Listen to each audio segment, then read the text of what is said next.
Dando continuidade aos trabalhos de estruturação de um documento, hoje vamos nos ater a como inserir uma ilustração no nosso documento, né?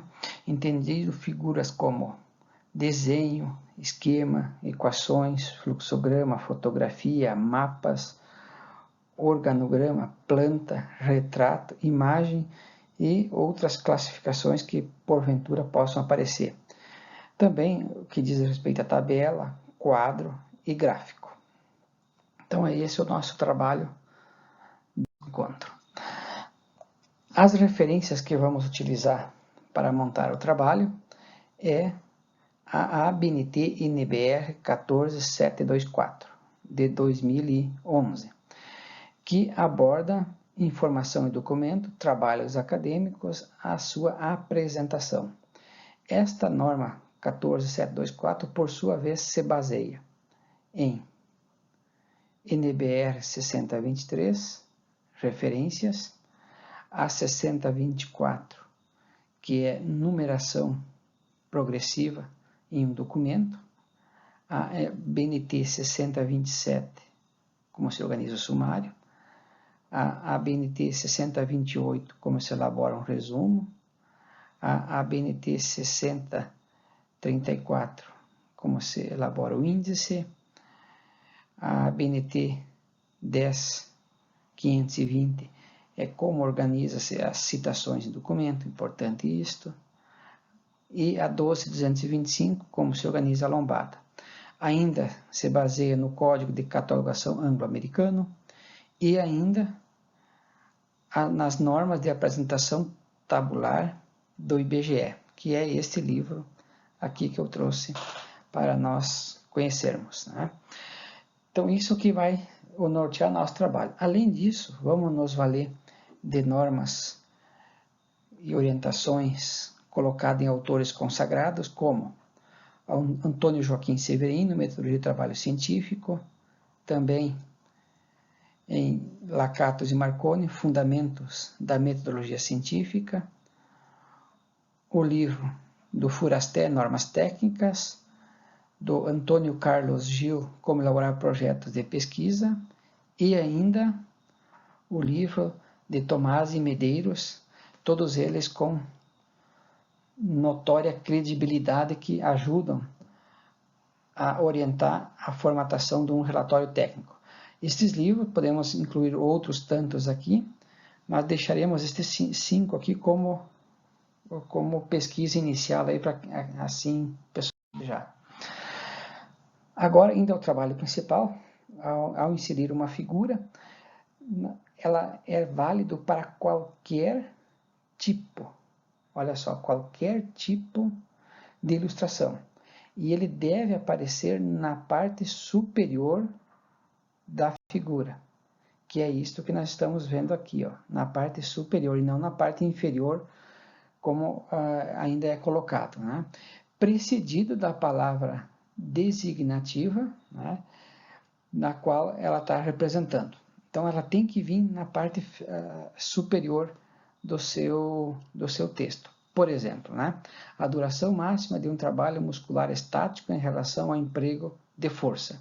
Então, está aqui a relação inicial para você interpretar a figura. Então, você coloca na parte superior. Feito essa atividade inicial, né, outro item é que, em seguida, né, a isto, o número de ordem, né, que está ali, ó, 7, né, de ocorrência no texto. Então, a figura 7 significa que tem 6 figuras anteriores, né, em algarismos arábicos, está ele aí representado, ó, algarismo arábico, e contendo o travessão, que é esse aqui, depois do algarismo vem o travessão, né, e do respectivo título, né, que é esse aqui que nós acabamos de ler, né. Então, é assim que a gente coloca inicialmente a representação do dizer que aquela figura vai representar. Feito isso aqui, outro destaque que merece a atenção é que a fonte de escrita, essa fonte aqui de escrita, é o tamanho 12. Né? E o espaçamento entre linhas, aqui, ó, se for mais de uma linha, esse dizer, né, é o espaçamento 1, no título da figura. Né? Ainda merece atenção, e temos que nos ater, é que a ilustração, olha só, deve, é uma obrigação, deve ficar o mais próximo possível, olha aqui, ó, o mais próximo possível do trecho a que se refere. Então, tu vem escrevendo o teu texto aqui, né? Tu vem escrito, né? E este estudo é apresentado na figura 7. Então, quando você citar a figura 7 aqui, ó, né? A figura deve vir o mais próximo possível. Nem sempre você consegue colocar isso logo depois do texto que você citou ela, né? Se não conseguir logo depois, o mais próximo possível. Essa regra é importante para facilitar a leitura, né? Se você começa a colocar isso de forma a ficar longe de onde você citou, se dificulta bastante a vida do leitor, né? Bom, após a ilustração, então depois da figura, né? Então vamos destacar isso, né? Após a ilustração. Agora sim, ó, na parte inferior. Olha só, na parte inferior. O que estamos falando é isto aqui, ó. Parte inferior, né? Indicar a fonte consultada, né? O elemento obrigatório, olha só, tem que ter, né?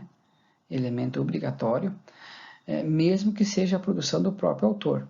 Se for produção própria, né? Tu cita a fonte, 2 pontos, o autor ou os autores, e aí o ano, né? Então, e aí se precisar legenda, notas e informações necessárias, né, a sua compreensão, você pode colocar, né? Seria então, às vezes, citar alguma coisa após, né? Outro detalhe importante é centrar, né? Deve ser centrado em relação à figura. Esses espaçamentos aqui, ó, né? Por exemplo, que delimitam a figura, está bem centrado, né? E aqui está o teu dizer, a tua fonte, olha só, centrada em relação à nossa figura. Então isso é importante também para ficar um design, um arranjo agradável a quem vai olhar, né? Ao citar a fonte, não podemos esquecer, a fonte tem que ser, você tem que checar isso, né? E essa fonte tem que ser de credibilidade. Por exemplo, aqui o livro, né, do Manual de Ergonomia, adaptando o trabalho ao homem. Então, você tirou essa informação aqui deste livro. E esta informação, olha só, esta informação tem que estar obrigatoriamente citada lá nas referências, né? Aqui no texto você coloca de forma resumida, mas lá nas referências você coloca ela mais detalhada, então, para você comprovar, ou se alguém quiser pesquisar, né, mais sobre o assunto, o leitor fica devidamente orientado, né? Outros detalhes importantes, ó, boa qualidade da imagem, né? Que ela não fique borrada, ela não fique com dificuldade de leitura, com informações, por exemplo, no eixo Y e no eixo X, por exemplo, nessa aqui, com uma escrita muito pequena que a pessoa não tem dificuldade de ler, né? Então é uma boa qualidade da imagem. Outra questão que tem que ser observada é centrada na página. Nós vamos ver no próximo slide o que é essa centrada na página, né? Olha só, sem o quadro de contorno da figura, né? Fica mais limpa a imagem se você deixar sem o quadro, né? Então, e um tamanho legível. Tentar descobrir aí tu fica testando hoje, isso é fácil de fazer, né? Qual é o tamanho que fica melhor para o leitor, né? Como normalmente vai ter mais figuras, tentar compatibilizar os tamanhos, né? Claro que isso aqui é difícil, mas não colocar uma figura muito pequena e logo depois uma figura muito grande, né? Ocupando praticamente a página inteira.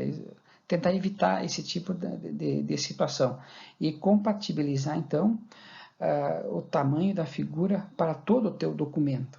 você não vai conseguir todos do mesmo tamanho, porque tem figuras que elas estão deitadas, elas estão de pé, então são tamanhos diferentes, né?